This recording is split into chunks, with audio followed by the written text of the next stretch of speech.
Potawatomi took place. The killings of Potawatomi took place in late May of 1856. But at that point, then John Brown became involved, just just by virtue of being drawn into this conflict. He became involved as a guerrilla fighter, and had some success, some notable success on the battlefield, fighting against pro-slavery forces.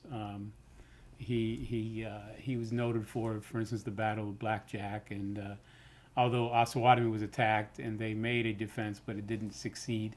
But he had some victories of that nature, and he became known, in fact, as Osawatomie Brown as a consequence of his activism, and he became very famous. And as a matter of fact, there was a Broadway play done about him, named after him, in New York in the 1850s. So he became something of a celebrity, and this is really where he enters not so much militancy but public life as a freedom fighter, and so he's known for being among he's seen by the pro-slavery forces as a bad guy who does violent raids into Missouri and so forth. But the fact is that there was raiding going back and forth, and the whole purpose of what he was doing was to to attack and to again, it was a war going on, and so you attack pro-slavery people, you take their resources, you put them in a situation of dependence, the way the Free State people had been, and so this kind of fighting across the borders, which didn't end with Brown leaving, because we know that the pro-slavery faction continued to push until finally Kansas entered the Union as a free state. But John Brown gained this fame fighting, and he became convicted that he had to support the Free State cause, and became associated with it. Although again, he wasn't really the most central leader, but he became such a force, and because of his role at Potawatomi, and also because of his victories, his name really did strike fear into pro-slavery people. And they really, there were all sorts of reports about John Brown being here and there. But the fact was that he had some victories, but ultimately then he began to go east. When he left, I think they left at the end of December of 1856, he and his family. They were depleted. They had lost everything. They were tired. They had suffered a lot. And so they went back to Ohio. And then in 1857 is when he proceeded to travel to New England and raise funds. And again, this idea really was to help the Free State cause, but at the same time, he had never forgotten his own plan, his own intention. And so 1857 and 1858 is really about this transition from him being a Kansas freedom fighter and a fundraiser for the Kansas cause to increasingly moving toward the objective of, as he said, bring the war into Africa. And the term bring the war into Africa was an allusion to a reference in ancient history for the Romans going into war against Carthage. But so the reference was that he was going to bring the war to the enemy, that he was going to go into the South, and that he was going to do what he had intended to do from the beginning. So in 1857, he travels, he meets people, particularly some very influential people with some money who will support him. But at the same time, of course, he has this support of the black community, and he has black abolitionists. And so, as a matter of fact, as you get into 1858, he originally wanted to have his raid in Virginia in 1858. The goal was that he would have a convention in Chatham, Ontario, where a large black population had grown as a result of what had happened in the United States. And he was trying to get black support for his raid. But while he was there, he had unfortunately had a setback because an Englishman that he had hired to train his men by the name of Hugh Forbes had turned in to be something of a traitor and wanted money. And this scared his white supporters, the people that are referred to so-called Secret Six, scared most of them into telling him, he had to postpone his plan. This is something he did not want to do, but he postponed.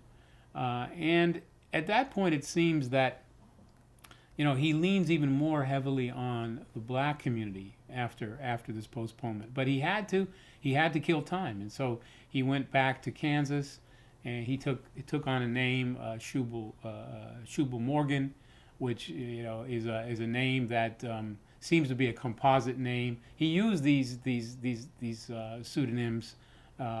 He would later use Isaac Smith, which kind of humorously he seems to have taken from an umbrella manufacturer who had offices both in Boston and New York City. But under these names, and he's remember now he's wanted by the federal government, but there's no FBI in those days, and so he's able to elude them with a false name. He grows his long beard. Most of us have believed that he just grew this beard as a disguise. But we now understand that he was a very sick man. He suffered with a lot of this kind of prairie bubonic plague that was called the fever and the ague. But he seems to also perhaps have suffered a mild stroke, or more likely Bell's palsy. And so he had a drooping of one side of his face, and it's very likely that he grew the beard also cosmetically. So it was a disguise, but it was also part of making himself look a little bit better. He grew this long beard. He went back to Kansas. He was on the front lines to fight any kind of pro-slavery intrusion. But ultimately, this is not where he made his final stand. It wasn't his intention. In late 1858, he heard about a group of blacks who were to be sold away further into slavery, and he and his men went into Missouri and took this group of 11 people away from their so-called masters. And two parties. And Brown's party did it actually without even having to shoot a gun. And the other party that was part of his group, they actually shot the slave master because he drew on them first. So they shot him, and they took these 11 people. And it took a good number of months and a very difficult trek. They went from Kansas up through Nebraska, and in the dead of winter came across until they reached into Chicago, and then there put these 11 people on a train and then got them into Detroit, and then Brown saw them safely escorted across to the land of freedom, which in fact was Canada.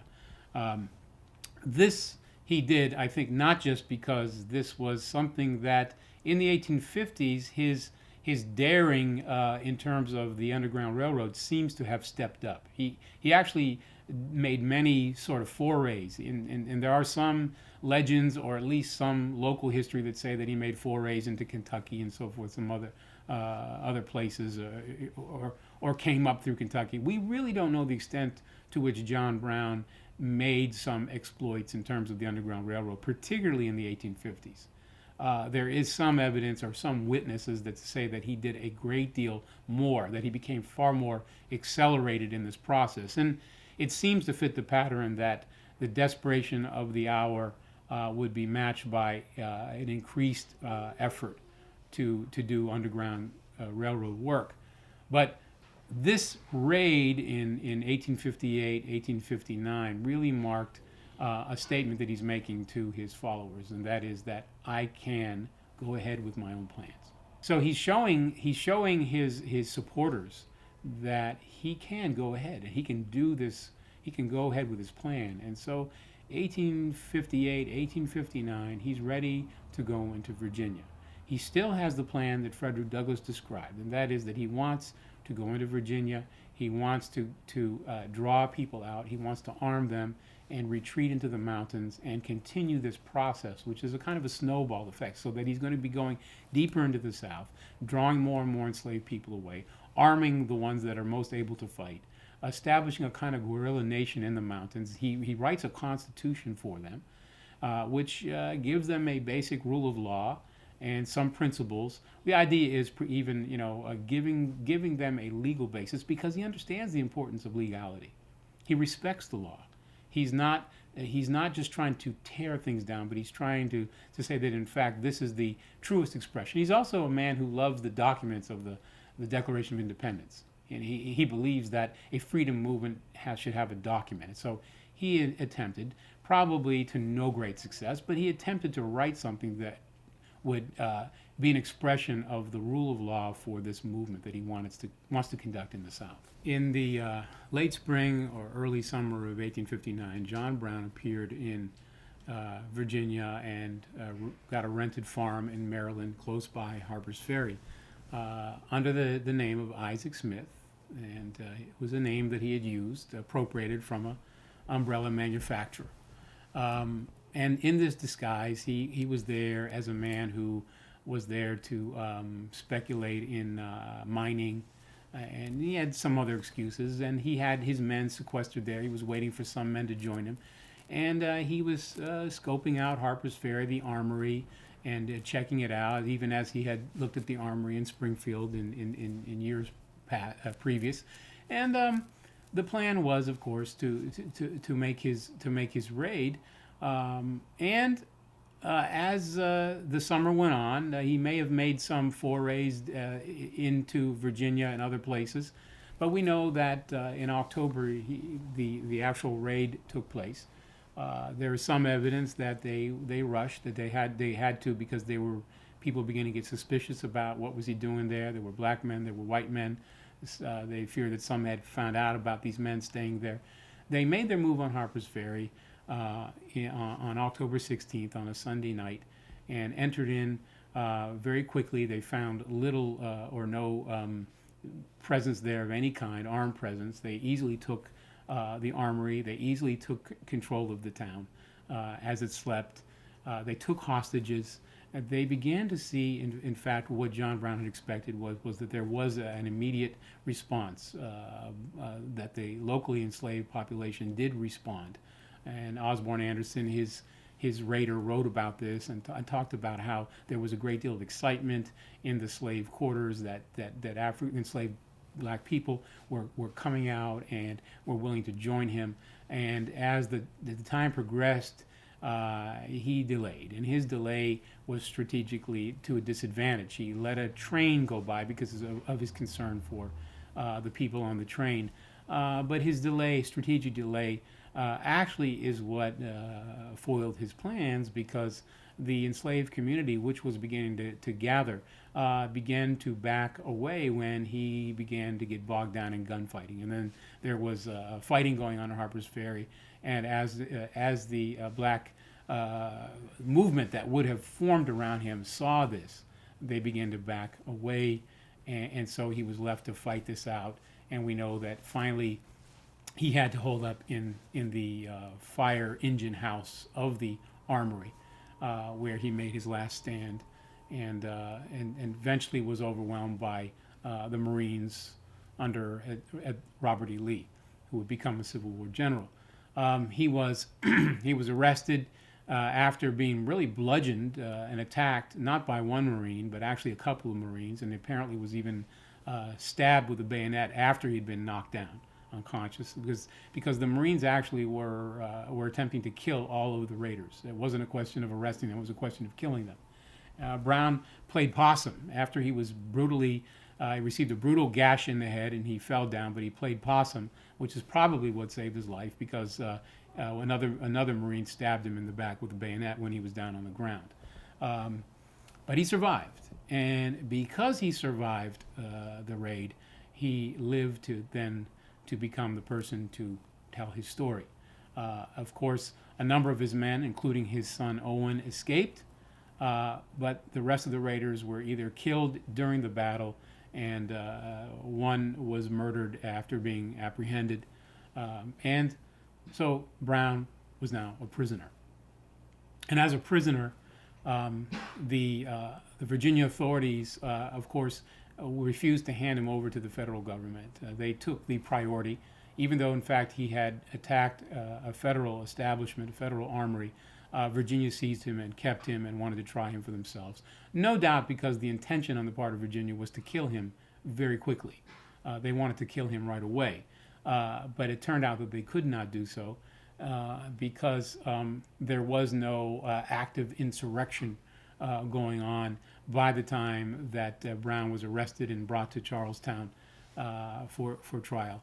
The other thing that they didn't anticipate was that in his writing his letters, he would be able to affect the nation.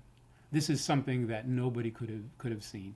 In a very real sense, John Brown is probably the first modern figure, certainly out of the Harper's Ferry raid, the modern interview was born.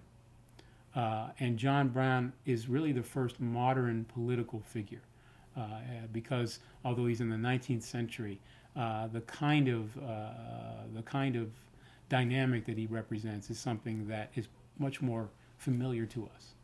He's really the first of his kind in that regard. But he writes letters, and as he's writing letters to his wife and his family and to supporters, and he's receiving many letters, many of which he never got because the authorities screened them and kept them. Some of them because they were hostile and murderous threats, and others because they were overtly in his favor. But the letters that he got, he would respond to many of them. He wrote scores and scores of letters, and he was in this Virginia jail for over 30 days, and he was sentenced at the beginning of November and executed at the beginning of December.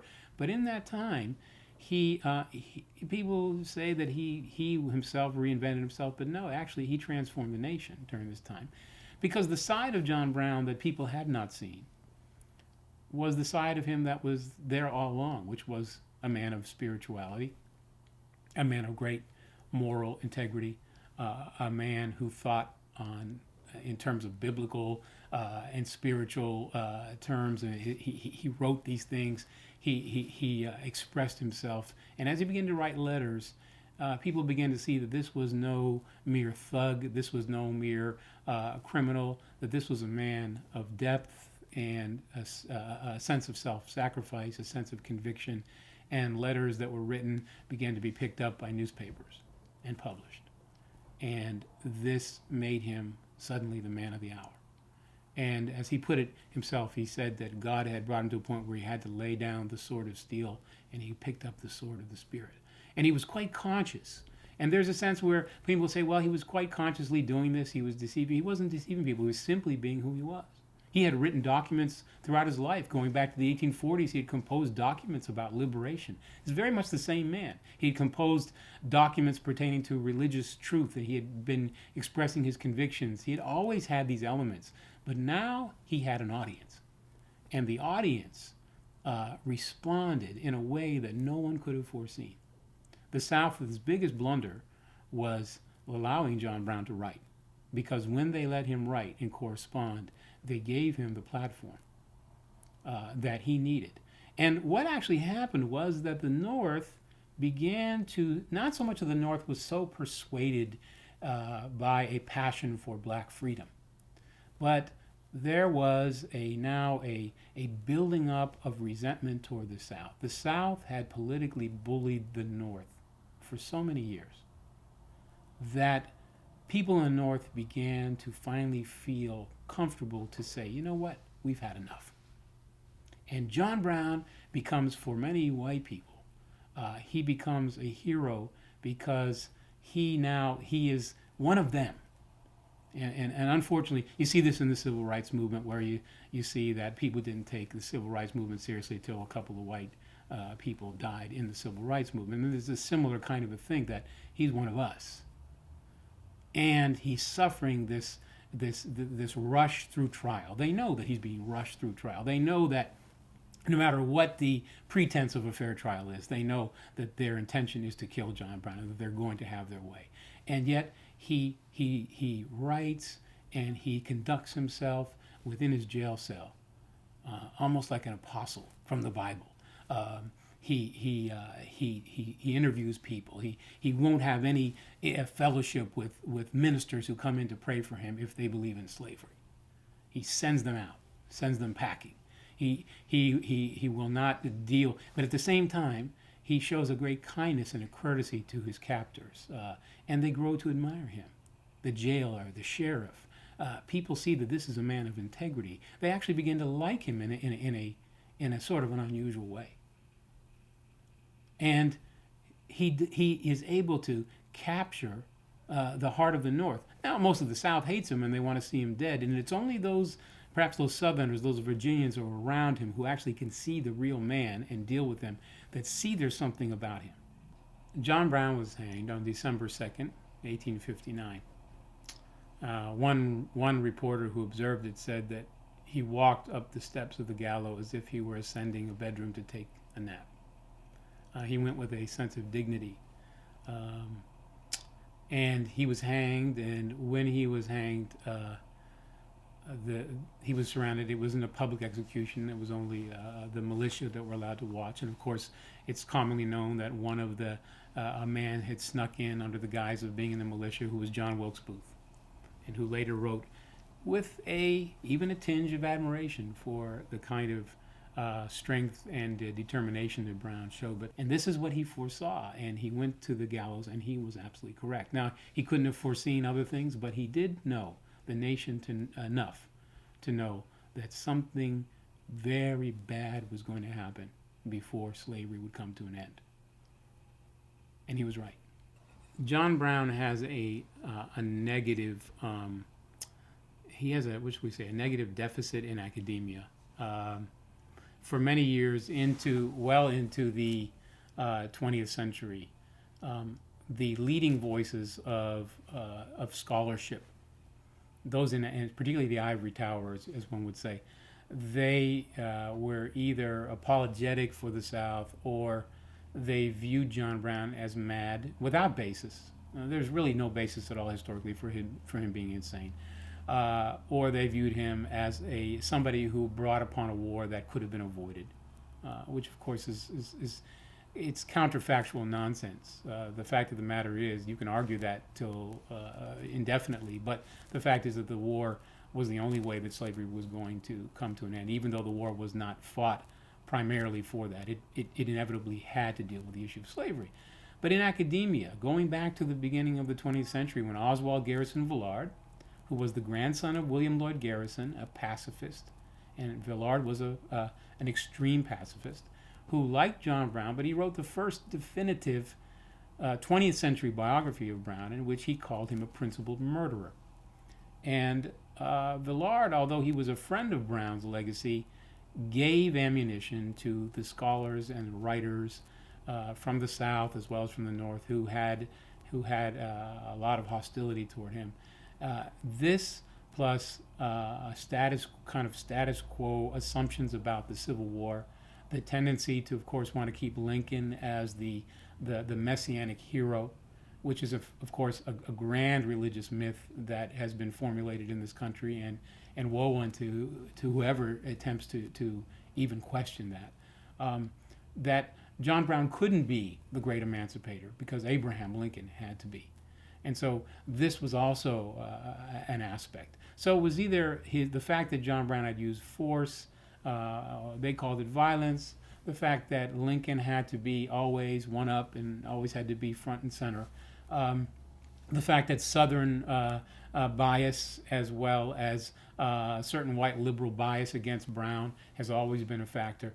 But this has largely defined an anti-Brown sentiment, so that Brown is always viewed in the negative. He's always coming up looking like a bad guy or a man of questionable sanity. And now that the issue of his insanity, so-called insanity, has been pretty much put away, now the latest is the trend toward calling him a terrorist.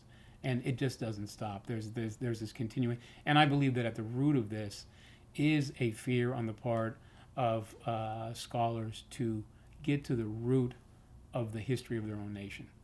So you actually have two discourses. You have what the established academics have been saying, and then you have what the black community, its writers and its scholars have said. And the more even that black scholars have been drawn into academia, the more they seem to be guarded about saying too much, because they don't want to come off appearing to be too pro-Brown. So to be objective, one must say that John Brown had some sort of mental dysfunction, or that he was violent, and so on and so forth. But they don't apply that standard to some of the so-called great leaders in our nation's history who were white. You don't hear anyone talking about Andrew Jackson as a violent man, as a terrible racist. You don't hear Robert E. Lee ever called an out-and-out traitor who aided and supported probably the worst conspiracy to destroy the country. You don't see these people characterized in this way. But John Brown is forever the bad boy who's sent to the backyard. And even when finally we seem to be moving toward a sense where people acknowledge, as they say, that he was on the right side of history, he will not be let back into the room as a hero. And I think this is a political and social commitment that people have, and perhaps they don't even realize where it comes from. But I believe that the time will come, perhaps, if we're optimistic, when we can get past some more of this and get beyond it. Perhaps we'll look at John Brown and see him, that all along was not the man that we thought he was. John Brown was a man that was a human like the rest of us. He wasn't a plaster saint. But John Brown was a man of exceptional principle. He was a man of devout faith. He was a man who manifested a rare willingness to manifest the golden rule in real terms, to do unto others as he would have done unto himself.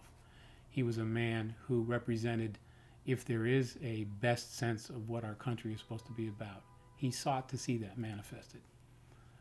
If there was a man who hated bullies, if there was a man who hated tyrants, if there was a man who hated oppression, it was John Brown. If there was a man who loved God and family and his country and his fellow humans, men and women, it was John Brown. If there was a man who wanted his daughters to do as well in life as his sons, it was John Brown. If there's a man who deserves to be remembered as one of our nation's best, it's John Brown.